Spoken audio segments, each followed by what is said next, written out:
All right, folks, this is Harris Sultan, the ex-Muslim atheist, and welcome to another episode of Sultan's House of Sin.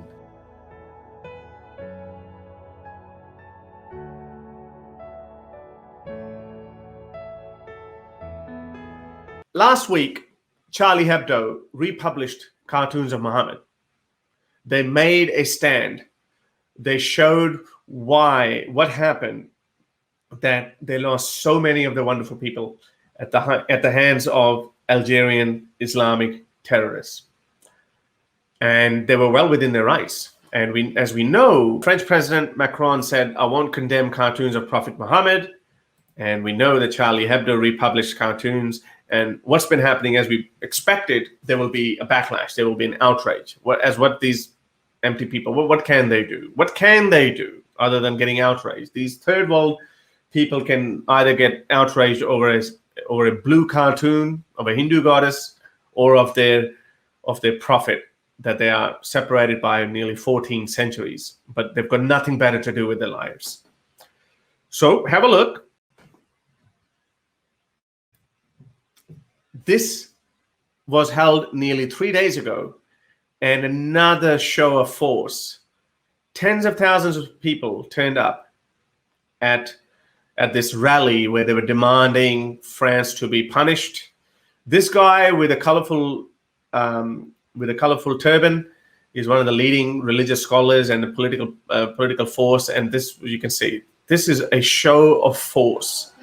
Just imagine if a handful of these monkeys are let loose in a Western country. Just imagine that. It reminds me of a movie, Lord of the Rings, when they're defending Rohan, and by looking at the standing at the wall, Aragorn and all these other guys are standing at the wall, and they see this enormous army of orcs. They just want to just raze the city to the ground. And this is exactly what these guys are thinking. Exactly what these guys are thinking. I'm not exaggerating it, because I have another video for you to have a look at. These guys are basically showing their force. They're trying to intimidate you. The only sad part is the Western governments are not taking this threat seriously. I come from that part of the world, and I know that we can't make a blanket statement against a group of people, because there would be so many Harris Sultans in Pakistan who are decent people who should not be punished for the crimes of these Neanderthals. They should not.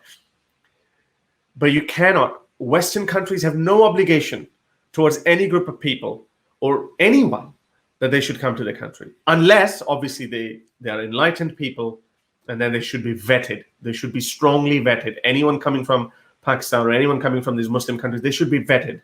Obviously, if they're skilled, if they're educated people, we have seen that they could still harbor these anti-Western sentiments in them. As we know, a couple of days ago, there was a 9/11 anniversary. All those guys were engineers and highly educated people, so they can still do that. But vet them, ask them questions, ask them enlightened questions. Their Western values are worth preserving, so you should be doing that. And have a look at these guys. These guys, just imagine 50 of those people, if they were in Paris, right next to Eiffel Tower, what would they do? I'll tell you. Have a look what they would, from their own mouth. Have a look what they say.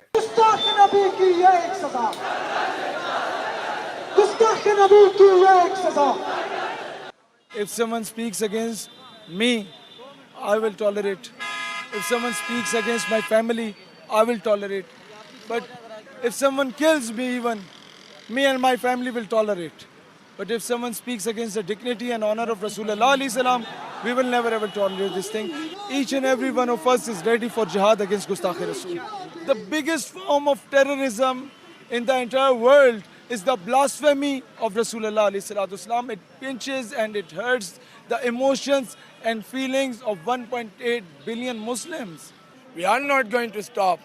I will take revenge. I will go to France. I will kill that. I will go to France. I will kill them. so it's no laughing matter, but it's actually true. Imagine him being charged up. Imagine him seeing Charlie Hebdo. Imagine him seeing, oh, my prophet is being defiled. by freedom of expression. Just imagine what they would do. So you need to wake up. West needs to wake up.